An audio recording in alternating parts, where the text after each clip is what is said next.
Bonjour, je vais vous présenter aujourd'hui le Gyokuro et vous montrer une méthode pour pouvoir le préparer. Si comme moi vous n'avez pas de bouilloire vous permettant de maîtriser la température de votre eau, qui devrait être normalement entre 50 et 60 degrés, voici comment faire.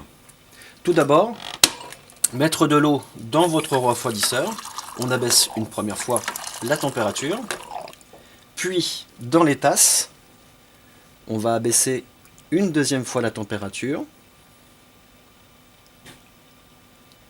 et on va chauffer les tasses. Voilà, l'eau restante, on n'en a pas besoin.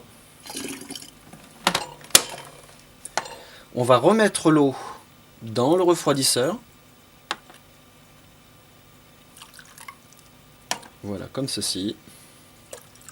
Puis dans la théière. Ainsi, nous avons réchauffé tous nos éléments et nous allons obtenir une eau à la bonne température. Maintenant, il ne me reste plus qu'à mettre notre eau dans le refroidisseur une dernière fois et mettre mes feuilles de thé pour faire l'infusion. Pour le Gyokuro, il faut 10 g de feuilles de thé pour pouvoir préparer l'infusion. Voilà, ça équivaut à 2 cuillères à thé, bien bombées, 2 cuillères à soupe ou 5 cuillères à café. Toujours bien refermer votre boîte à thé pour retirer l'air, hein, ça c'est très important. Voilà, les feuilles sont dans la théière, je prends mon eau et je la verse délicatement dans la théière. On laisse infuser environ 2 minutes, 2 minutes 30.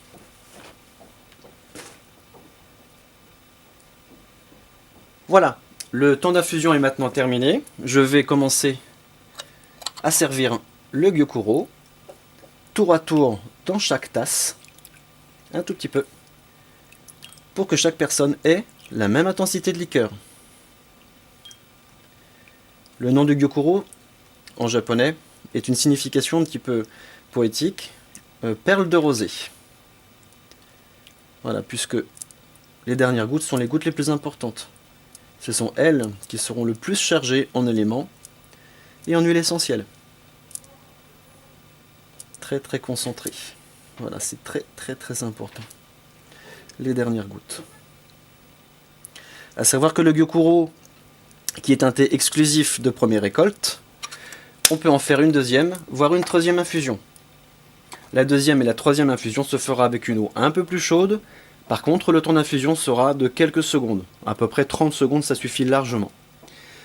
Au Japon, après avoir fait les 3 infusions, il est de coutume d'utiliser une petite sauce que l'on appelle sujoyu. Voilà, je ne devrais pas me tromper dans la prononciation. Donc sujoyu, qui est un mélange en fait de vinaigre de riz et de sauce soja.